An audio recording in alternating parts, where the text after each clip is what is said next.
경기도 시흥에서 흉기를 휘둘러 2명을 숨지게 하고 2명을 다치게 한 혐의를 받는 50대 중국인 차철남이 경찰에 긴급 체포됐습니다. 경찰은 차 씨와 피해자들의 관계, 또 범행 동기 등을 조사 중입니다. 김희영 기자입니다. 순찰차가 편의점에 도착하고 경찰관과 구급대원들이 분주하게 움직입니다. 오전 9시 반 경기 시흥시 정왕동 편의점에서 60대 여성 점주가 흉기에 배와 목 등을 찔려 병원으로 옮겨졌습니다. 당시 흉기를 휘두른 건 50대 중국인 남성 차철남으로 범행 현장에서 도주한 것으로 파악됐습니다. 피의자 인상착의를 확인한 경찰은 편의점 주변을 지나던 검은 승용차에 범인이 탔던 것으로 보고 차주의 거주지를 찾아갔습니다. 집에서는 차량 소유자인 50대 중국인 남성이 숨진 채 발견됐고 이어서 오후 1시 20분쯤에는 편의점에서 1km 정도 떨어진 탁구장 주차장에서 70대 남성이 흉기에 찔려 병원으로 옮겨졌습니다. 피해자는 차철남이 살던 집의 건물주였습니다. 이후 차철남의 신원을 특정해 거주지인 원룸을 찾아간 경찰은 이곳에서 또 다른 50대 중국인 남성의 시신을 발견했는데 앞서 발견된 사망자의 형으로 파악됐습니다. 4건 모두 차 씨의 소행으로 본 경찰은 공개 수배를 내리고 추적을 이어간 끝에 저녁 7시 24분쯤 시화호 인근에서 차 씨를 붙잡았습니다. 피해자들 왜 살해하셨습니까?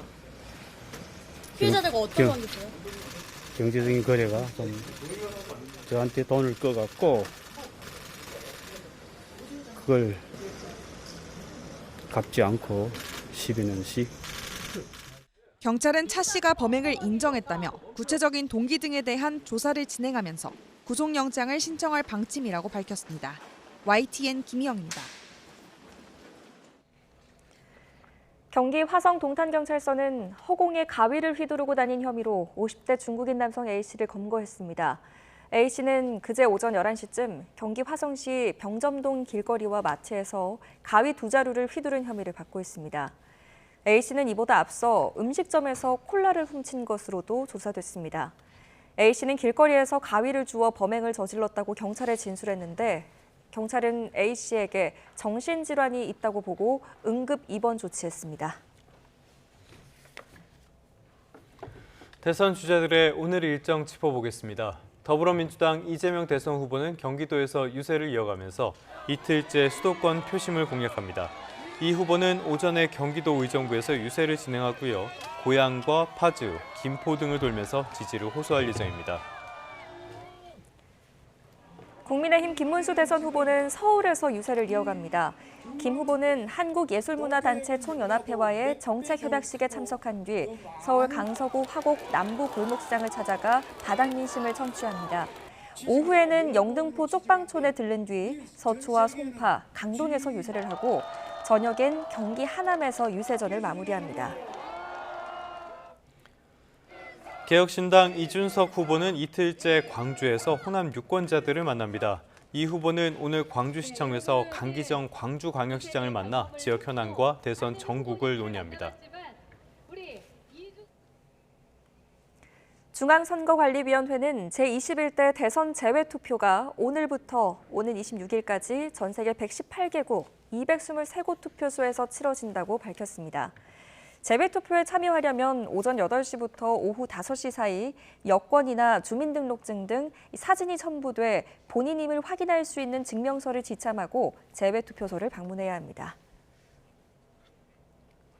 제21대 대통령 선거가 2주 앞으로 다가왔죠. 경찰이 대선 후보들에 대한 경호를 한층 더 강화했습니다. 전담 경호팀에 더해서 일선 형사들과 전담 기동대까지 투입한 3선 경호 체제를 구축했습니다. 부장원 기자입니다. 온라인상 살해 협박글부터 암살 의혹까지 대통령 선거를 보름 앞두고 후보자들에 대한 신변 위협이 잇따르자 경찰이 경호 체계를 한층 더 강화했습니다. 인력과 장비를 총동원해 더 넓고 두텁게 후보자 주변과 이동로를 겹겹이 둘러싸는 게 골자입니다. 최근적 경우는 기존 경찰청 전담 경호팀에 맡기되 일선 경찰서 형사와 지역 경찰로 2선을, 가장 외곽에는 선거 전담 기동대 6개를 투입해 겹겹이 에워싸는 3선 경호 체계입니다. 테러 위협에 대비해 유세 현장에는 경찰 특공대와 폭발물 탐지반, 탐지견이 배치되며 저격총이나 드론을 감지하기 위한 장비도 대거 투입됩니다. 선거 당일에는 경찰력을 100% 동원하는 최고 비상근무 단계인 가포 비상에 들어가는데 필요할 경우 서울경찰청장이나 차장이 직접 현장에서 지휘하는 방안도 계획 중입니다. 경찰은 경호태세를 격상하는 동시에 대선 후보에 대한 살해 협박 수사에도 속도를 내고 있습니다. 이재명 더불어민주당 대선 후보에 대한 살해 협박 사건 6건을 수사해 피의자 2명을 특정했고 이준석 개혁신당 후보에 대한 살해 협박 1건도 수사에 착수했습니다. 다만 정치권 일각에서 제기된 테러 위협과 관련해선 아직 유의미한 첩보는 확인되지 않았는데 박현수 서울청장 직무대리는 어느 때보다 중요한 시기인 만큼 신변 보호를 한층 더 강화하고 있으며 무관용 원칙을 기본으로 엄정 대응하겠다고 강조했습니다. YTN 부장원입니다. 미국으로 가보도록 하겠습니다. 트럼프 대통령이 러시아와 우크라이나의 휴전과 종전 협상이 즉시 시작될 것이라고 밝혔습니다. 트럼프는 자신의 SNS에 올린 글에서 푸틴 대통령과 2시간 동안의 전화통화가 잘 진행됐다면서 이같이 설명했습니다. 트럼프는 전쟁 종식을 위한 협상의 세부 내용은 양측만이 알고 있기 때문에 러시아와 우크라이나가 즉각 협상에 나설 것이라고 덧붙였습니다. 블라디미르 푸틴 러시아 대통령은 도널드 트럼프 미국 대통령과 전화 통화로 유익한 대화를 했으며 우크라이나와 휴전 문제를 포함한 각서를 체결할 준비가 됐다고 밝혔습니다. 푸틴 대통령은 또 러시아가 잠재적 미래 평화 조약에 관한 각서를 위해 우크라이나와 계속 협력할 준비가 됐다고 밝혔습니다. 미국 경제 소식도 하나 짚어보겠습니다. 신용평가회사 무디스가 미국의 국가 신용 등급을 하향 조정했죠. 그 이후로 미국의 국채 금리가 들썩였습니다. 뉴욕 연방준비은행 총재는 국채 시장에는 문제가 없다며 진화에 나섰지만 심각한 경고라는 분석도 만만치 않습니다. 뉴욕에서 이승윤 특파원입니다. 글로벌 신용평가사 무디스의 미국 국가신용등급 강등 조치 이후 첫 거래일을 맞아 미 국채 금리는 급등했습니다. 30년 만기 미 국채 수익률은 장중 5.03%를 찍으며 지난 2023년 11월 이후 최고 수준을 기록했습니다. 10년 만기 미 국채 수익률의 장중 최고치는 4.566%를 기록하며 최근 수개월간 투자 심리를 짓눌렀던 금리 수준으로 재진입했습니다. 국채 수익률은 미국 정부가 돈을 빌리기 위해 얼마나 많은 이자를 내야 하는지를 보여주는 금리입니다. 국채 금리가 오르면 주택담보대출과 자동차 할부, 신용카드 이자율 등 실물 경제 전반의 자금 조달 비용 상승으로 이어질 수 있습니다. 세계 최대의 헤지펀드 브리지워터 어소시에이츠의 레이 달리오 설립자 등 금융계 주요 인사들은 미 국채의 위험이 무디스의 경고보다 심각하다고 지적했습니다. There is no pathway. The Treasury is not providing any type of a path to right its balance sheet. It actually takes a decent amount of investors off the table. 미국의 중앙은행격인 연방준비제도의 주류인 존 윌리엄스 미국 뉴욕 연방준비은행 총재는 미 국채 시장엔 문제가 없다며 불안감 해소에 나섰습니다. 또 트럼프 행정부의 정책 불확실성이 거치기까지 시간이 필요해 통화 정책을 놓고 연준이 좀 더 기다릴 수 있다고 언급했습니다. 연준 내 중도파로 통하는 래피얼 보스틱 애틀랜타 연은 총재도 연준이 올해 금리 인하를 한 차례만 하는 방안을 선호한다며 신중론을 내비쳤습니다. 뉴욕에서 YTN 이승윤입니다. 영국이 유럽연합 EU에서 완전히 탈퇴한 지 5년 만에 다시 관계 재설정에 나섰습니다. 우선 안보와 경제 분야 협력을 강화하기로 했는데 영국 내부에선 배신 행위라는 비판도 나오고 있습니다. 보도에 유토관 기자입니다. 영국은 9년 전 국민투표를 통해 3.8%포인트의 차이로 브렉시트를 결정했습니다. EU 진통을 거듭하다 4년이 지나 공식적으로 탈퇴했습니다. We've taken back control of our laws and our destiny. 지금까지의 결과는 실패에 가까웠습니다. 영국의 EU 수출은 21%나 감소했고 각종 무역 장벽으로 물가 상승 등의 부작용이 나타났습니다. 이제 브렉시트가 틀린 결정이었다는 여론은 55%까지 올라갔습니다. 이런 여론을 등에 업고 노동당 정부가 5년 만에 EU와 첫 공식 정상회담을 열고 관계 재설정을 위한 협정에 합의했습니다. 이에 따라 영국은 240조 원 규모의 유럽 재무장 계획에 동참할 길이 열렸습니다. 농축산물과 식품의 검역 완화와 영국인의 전자입국 심사 등 수건 사업도 해결했습니다. 대신 영국 어민들의 반발을 무릅쓰고 상호 조업권을 허용하는 어업협정을 2038년까지 연장하기로 했습니다. Britain is back on the world stage, working with our partners, doing deals that will grow our economy and putting more money in the pockets of working people. 양측이 다시 손을 잡는 데엔 우크라이나 전쟁과 트럼프 행정부의 미국 우선주의도 큰 영향을 미쳤습니다. A new chapter that is so important in these times because we see the rise of geopolitical tensions. 과거 브렉시트를 주도했던 영국 야권은 맹공을 퍼붓고 나섰습니다. I am gobsmacked that Keir Starmer has signed this deal. This is a sellout, certainly on fishing. 특히 반유럽을 내세운 극우 성향의 개혁당이 최근 지방선거에서 기록적인 압승을 거둔 만큼 논란이 이어질 것으로 보입니다. YTN 유통원입니다.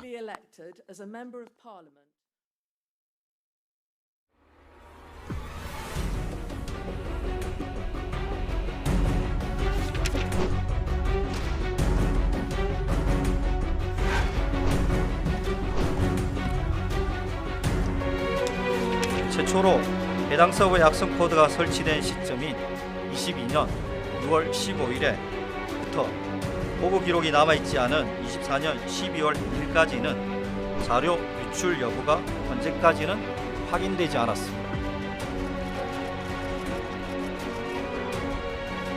지금 기술로 들어올 수 있는 국제 단말이라는 그런 리스크는 저희가 막을 수 있습니다.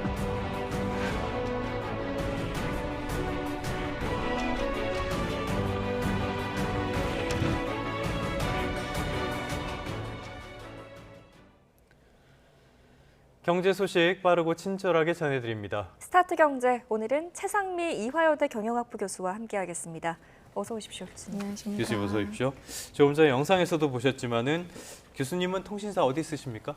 저는 이제 SK는 안 쓰고 있습니다. 예, 다행이네요. SK 쓰시는 분들은 여전히 불안감을 많이 호소하는 것 같은데 해킹 공격이 3년 전부터 시작이 됐다. 그런데 1위 통신사인 SK텔레콤이 3년 동안 모르고 있었다라는 뜻이 되잖아요. 그렇죠. 이건 좀 충격적으로 받아들여지는데요. 그렇죠. 보니까 2022년 6월부터 악성 코드가 심어졌다고 하거든요. 그러니까 서버가 한 5대에서부터 23대까지 이제 악성 코드가 이제 심어진 서버가 증가됐는데 이에 따라서 유심 정보만 2,695만 건 유출됐고 이게 전체 가입자 수를 넘어선 수니까 뭐 스마트워치, IoT 기계 모든 가입자 그다음에 기계까지 다 이제 감염됐다 이렇게 보시면 되고 특히 IMEI라고 많이 들어보셨을 텐데 단말기 고유 식별번호랑 이름, 생일, 생년월일, 전화번호, 이메일 주소까지 민감한 개인정보 다 함께 유출된 것으로 이제 분석이 됐습니다. 그래서 단말기 복제, 금융사기, 명의도용, 스미싱 같은 2차 범죄에 활용될 우려가 매우 크기 때문에 이게 그냥 단순한 해킹 사고로 볼 것이 아니고 국가 핵심 인프라의 보안이 무너졌다까지도 볼 수 있는 중대한 사안으로 판단이 됩니다. 네. 근데 SK텔레콤에서 내놓은 입장을 보니까 유출된 정보만으로 복제폰 만드는 건 불가능하다. 지금 본인들이 가지고 있는 기술만으로 다 차단할 수 있다 이렇게 밝혔던데 사실입니까? 그렇죠. 그 IMEI 이제 그 고유 번호 가지고는 단독 하나만 가지고선 복제폰 만드는 게 이제 불가능하다라고 밝혔지만은 문제는 단순한 복제폰이 문제가 아니고 이 복합적인 개인 정보가 같이 유출됐다는 게 문제거든요. 그러면 여기 보면 IMEI랑 유심 정보랑 그다음에 가입자의 생년월일, 전화번호 같이 결합되면요.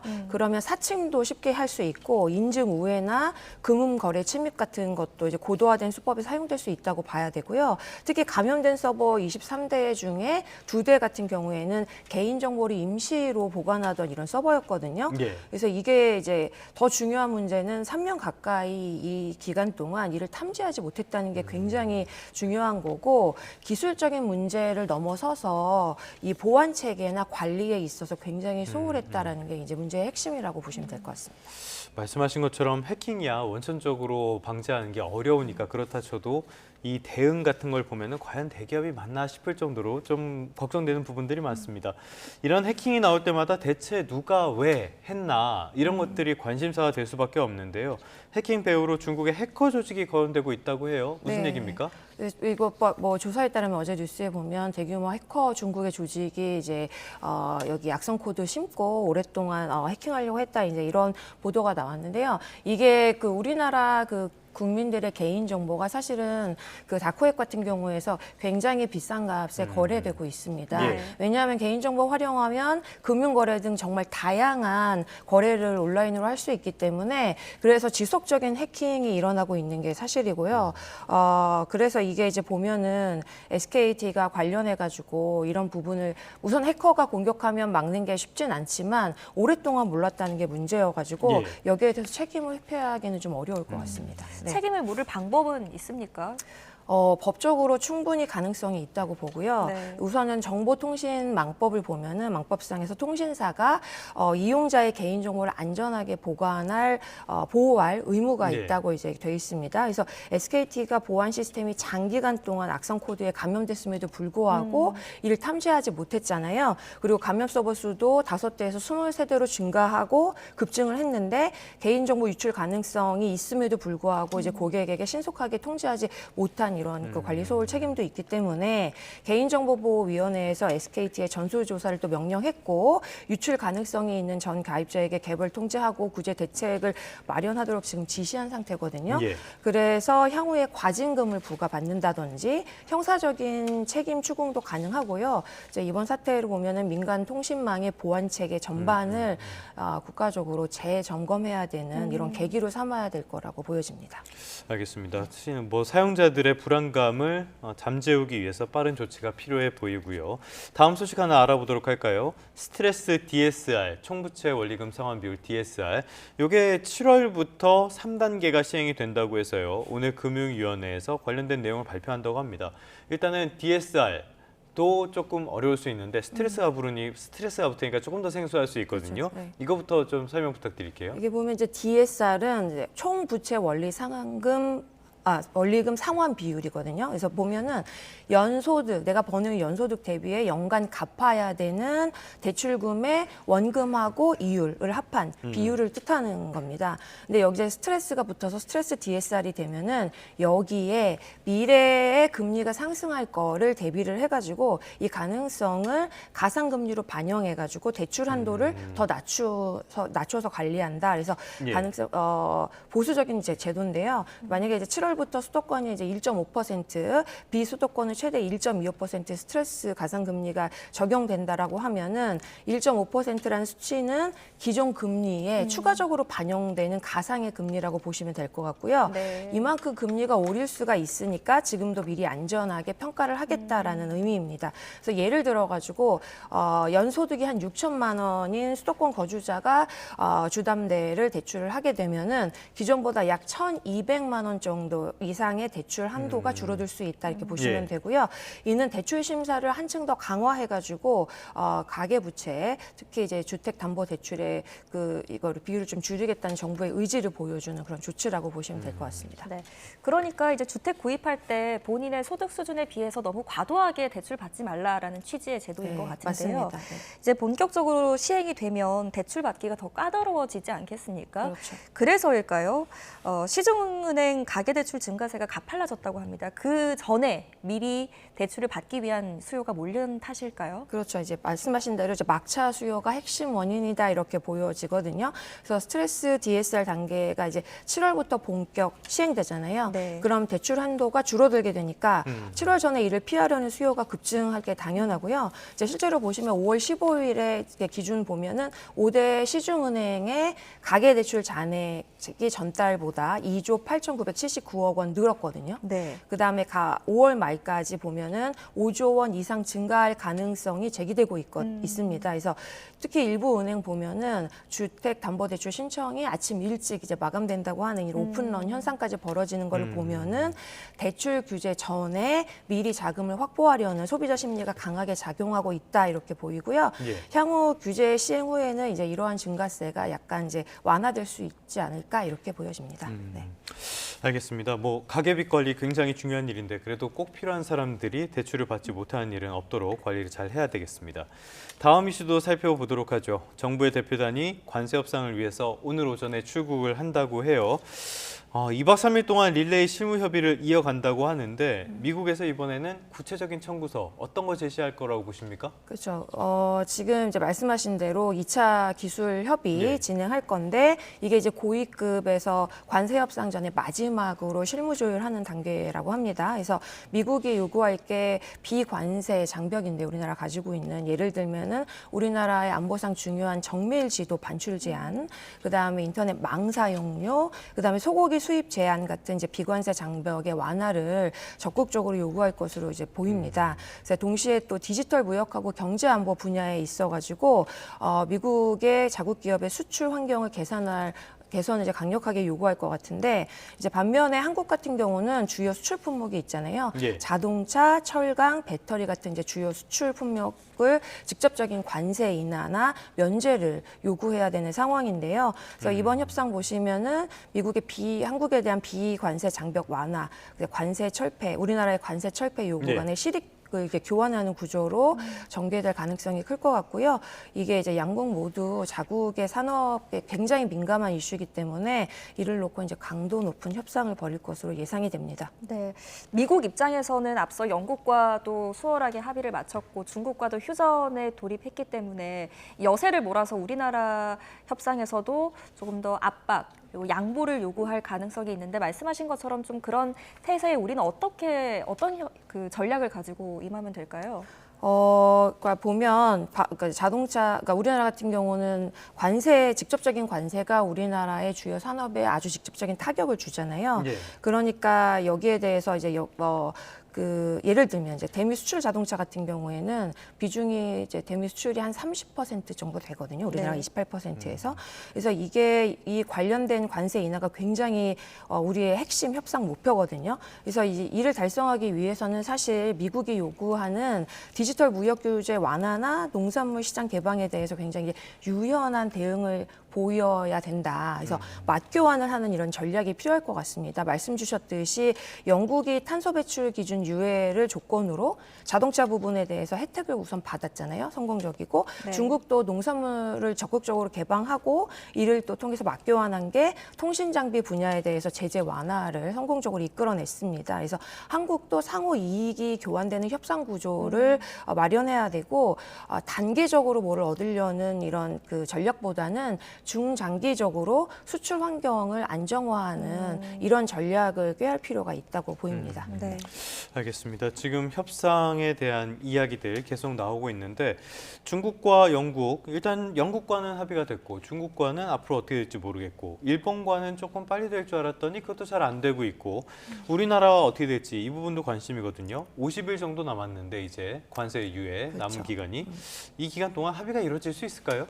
현실적으로 보면은 굉장히 촉박한 상황이다라고 보일 수 있죠. 그래서 이게 현재 진행 중인 2차 실무 협의가 세부 안건 조율 단계거든요. 그다음에 6월 중순에는 고위급 회담이 이제 예상되어 있는데요.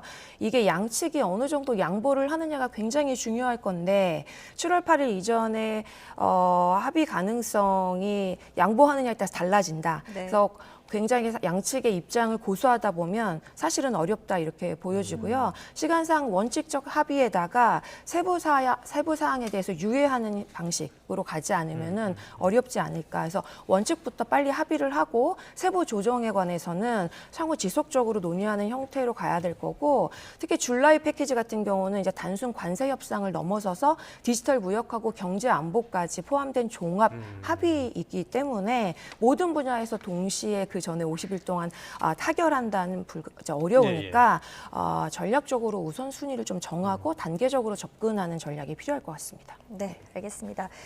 다음으로는 뉴욕 증시 살펴볼 텐데요. 최근에 미국의 국가 신용 등급이 하락하면서 그 여파에도 상승 마감했더라고요. 네. 그렇죠. 보합했는데 보면 다우지수 같은 경우는 0.32% 상승했고요. 예. S&P 500에도 0.09% 상승했고 나스닥도 0.2% 상승했습니다. 0.02%. 그래서 이게 관세와 관련해서 굉장히 세계적으로 경제가 불안한 상황임에도 불구하고 증시는 상대적으로 굉장히 이제 보합세를 보이면서 잘하고 있다 이렇게 평가되고 있는 상황입니다. 그래서 보면은 이 관련해서 이제 증시는 잘하고 있지만 무디스가 또 미국의 신용 등급을 하향했잖아요. 네, 예. 그래서 이 관련한 여파가 미국뿐만 아니고 전 세계 경제 구조 그다음에 한국까지도 이제 여파를 미칠 거라고 이제 생각이 이제 판단이 됩니다. 알겠습니다. 무디스뿐만이 아니라 그에 앞서서 피치나 S&P도 신용 등급을 내린 상태였고요. 근데 생각보다는 여파는 크지 않았는데 그래도 장 초반에 보면은 증시도 그렇지만은 국채 금리 많이 오르고 네, 달러 인덱스는 하락하고 이런 흐름도 나타났거든요. 네, 네. 앞으로는 좀 어떻게 이게 여파가 더 커질 가능성은 어떻게 보십니까? 이게 당연히 이제 투자 심리 부분에 있어서는 크게 흔들릴 수 있다라고 보고요. 이게 신용등급 하향 조정하게 되면 말씀하신 대로 국채금리가 오를 수밖에 없고요. 이제 나타났고 그다음에 이제 미국의 연준 총재가 큰 문제가 없을 거라고 얘기를 하긴 했지만 예. 자본시장에 있어서 특히 글로벌 자본시장에 있어서 이 신용등급이라는 지표가 굉장히 중요한 지표거든요. 네. 그래서 이에 대한 시장 충격은 피할 수가 없다라고 보여지고요. 특히 한국 같은 경우는 지금 달러 강세에 있잖아요. 원화가 이제 약세에 있고, 예. 그래서 수입 물가가 상승하고 이에 따라서 외평차 금리가 또 상승할 수 있고요. 또 이렇게 되면 외국인 자금이 유출될 수밖에 없거든요. 이러한 간접 영향을 받을 수밖에 없는 상태고, 이러한 금융시장 불확실성이 확대가 되면은 한국은행이 금리 정책을 결정하는 데 있어서 굉장히 부담으로 가중될 수 있어서 이러한 내용 이제 있어서 대응이 필요한 상황이라고 보여집니다. 네, 알겠습니다. 오늘도 다양한 경제 이슈들 살펴봤습니다. 지금까지 최상미 이화여대 경영학부 교수와 함께했습니다. 잘 들었습니다. 고맙습니다.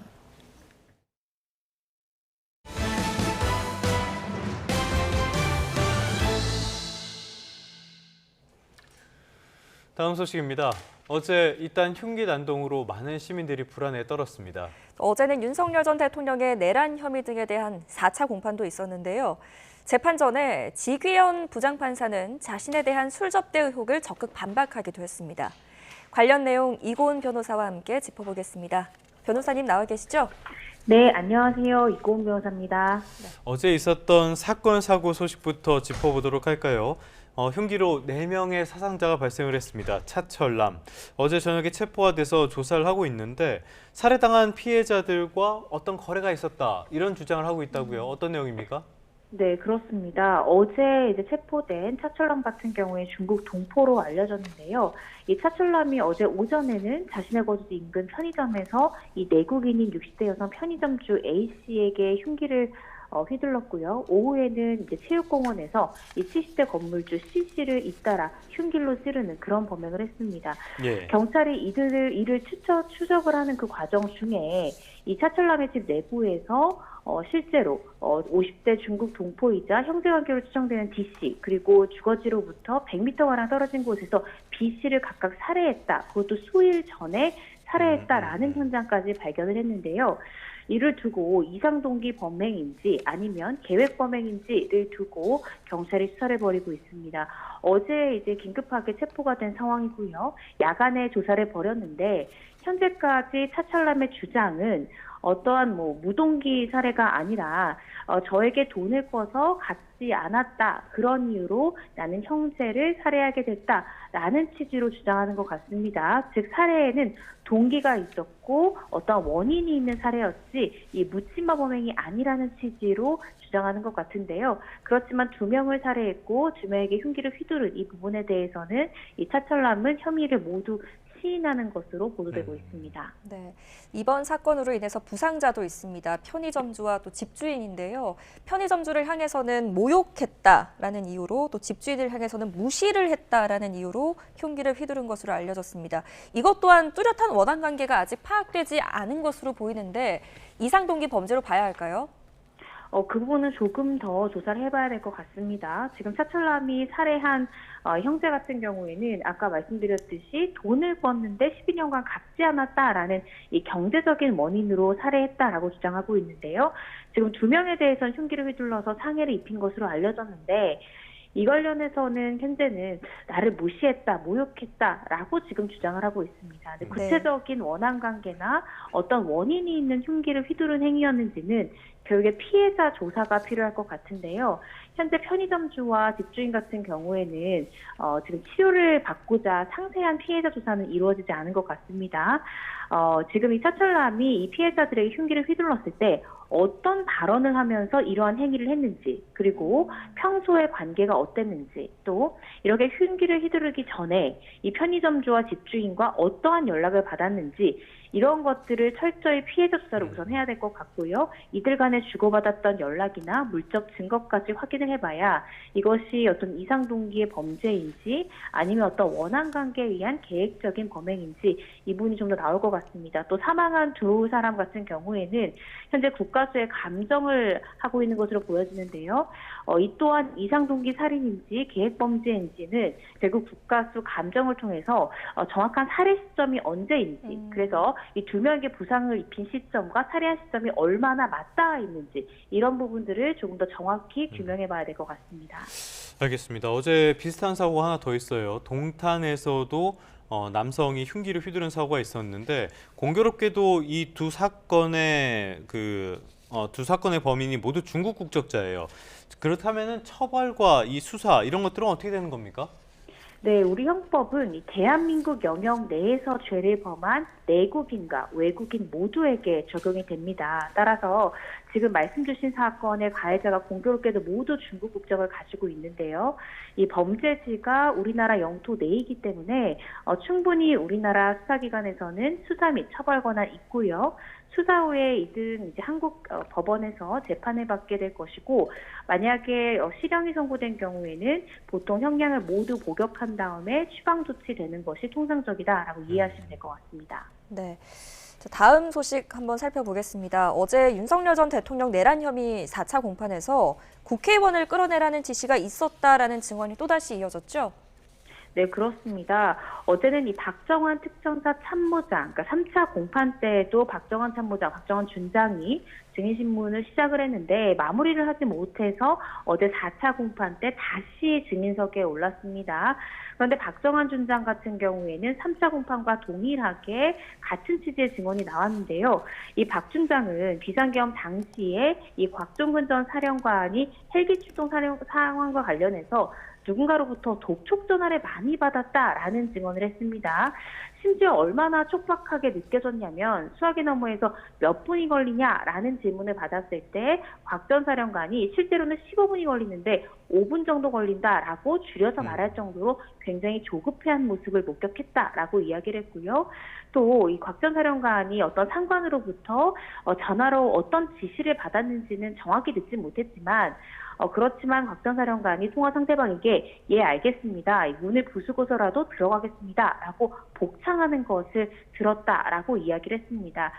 이러한 이 지금 박 준장의 증언은요. 이 곽종근 전 사령관이 헌법재판소 탄핵심판 증인신문대에 섰을 때 윤 전 대통령으로부터 이 빨리 국회 문을 부수고 들어가서 안에 있는 인원들을 끄집어내라라는 증언과도 굉장히 일치하는 측면이 있고요.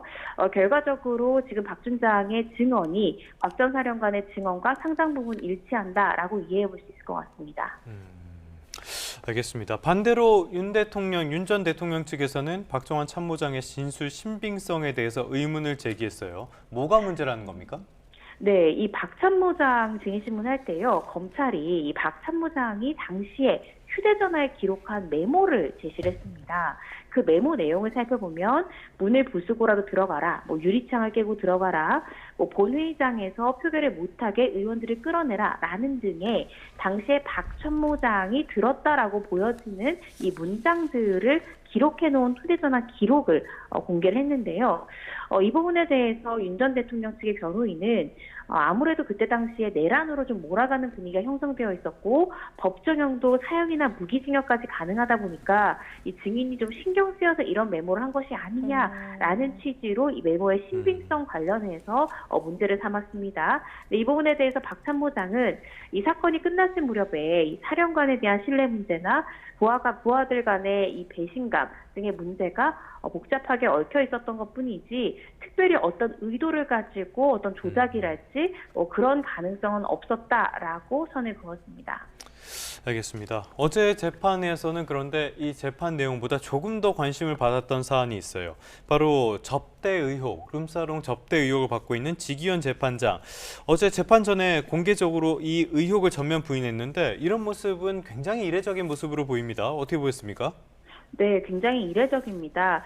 사실 어제 지기현 부장판사가 재판이 한 15분 정도 좀 연기가 돼서 10시 15분에 시작이 됐는데요. 본격 심리에 앞서서 지기현 부장판사를 향한 이 술 접대 의혹에 대한 본인의 입장을 밝혔습니다. 이 부분은 아마도 일각에서 서울중앙지법에서 이 민주당 측에서 제기한 이 술 접대 의혹 관련해서 추상적이고 구체적인 증거가 제시되지 않아서 입장을 밝히기가 좀 어렵다라고 좀 모호한 입장을 표명한 부분에 대해서 비판적인 목소리가 있었는데요. 이것을 의식한 것인지 지기현 부장판사가 스스로 입을 열었습니다. 그러면서 자신은 평소에 삼겹살에 소주를 마시면서 지내는 사람이고 이러한 접대조차 받아본 적이 없고 그런 시대 자체가 아니다라고 이야기를 했고요. 또 특히나 중요한 재판을 진행하는 상황에서 이 판사 뒷조사에 기반한 외부 공격이 계속되는 건 이 재판에 영향을 줄 수 있다라면서 일침을 가하기도 했습니다. 그러면서 민주당 측에서는 계속해서 재판부 교체를 희망한다라는 목소리를 높이고 있는데요.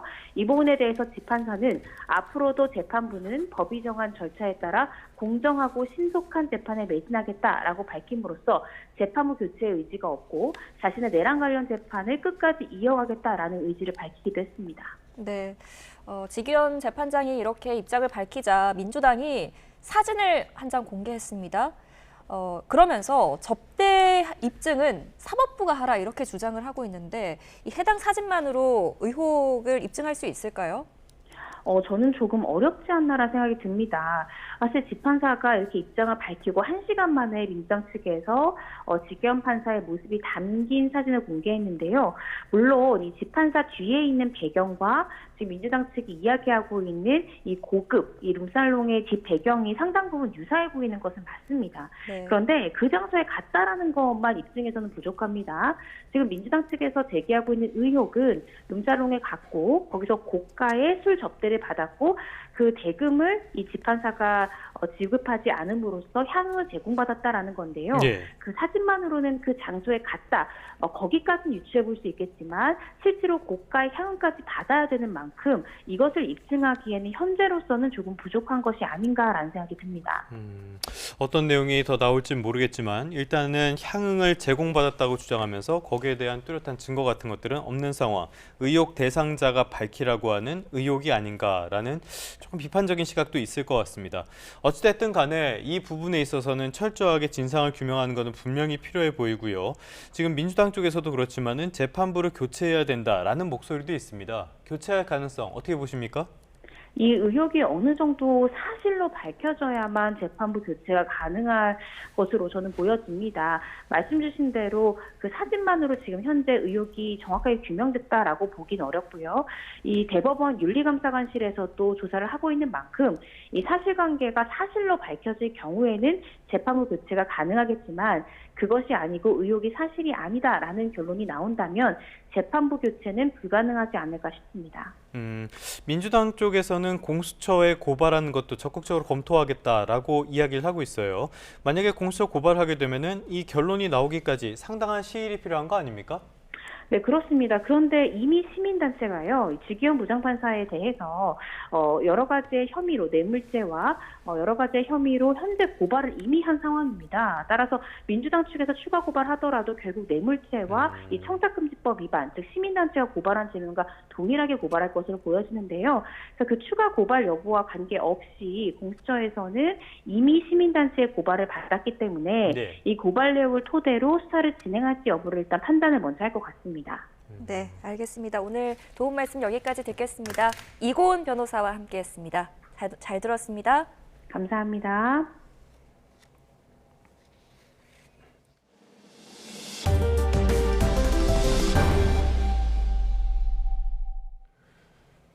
서울 시내 자동차 전용 도로에도 운행 중에 과속을 적발하는 암행 순찰자가 도입됐습니다.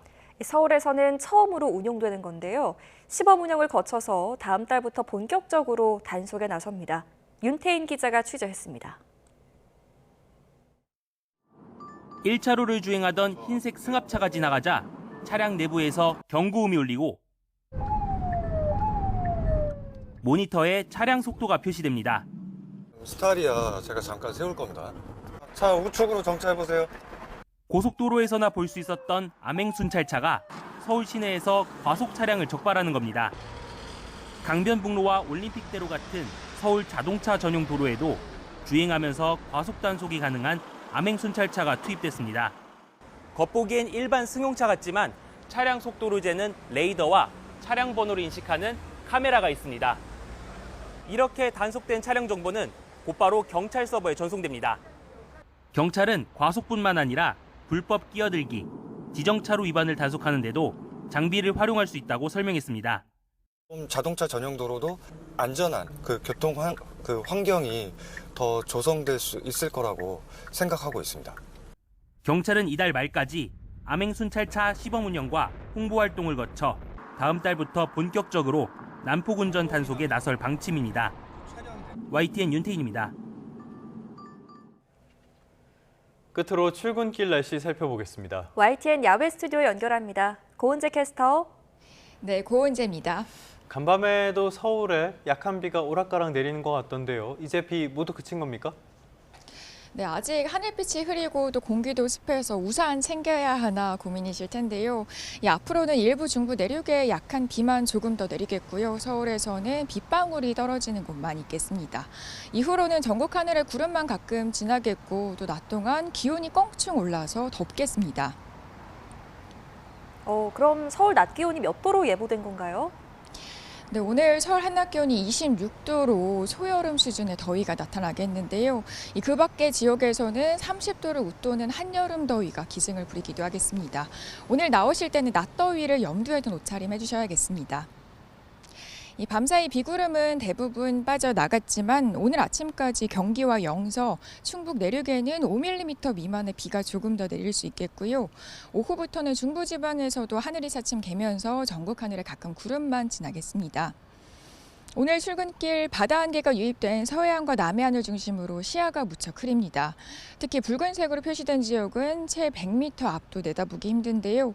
운전하실 때는 감속해 주셔야겠고요. 앞차와의 거리를 충분히 두시기 바랍니다. 이 구름에 열이 빠져나가지 못하면서 오늘은 아침부터 공기가 온화합니다. 현재 서울 기온이 18.2도, 강릉은 24.8도를 보이고 있는데요.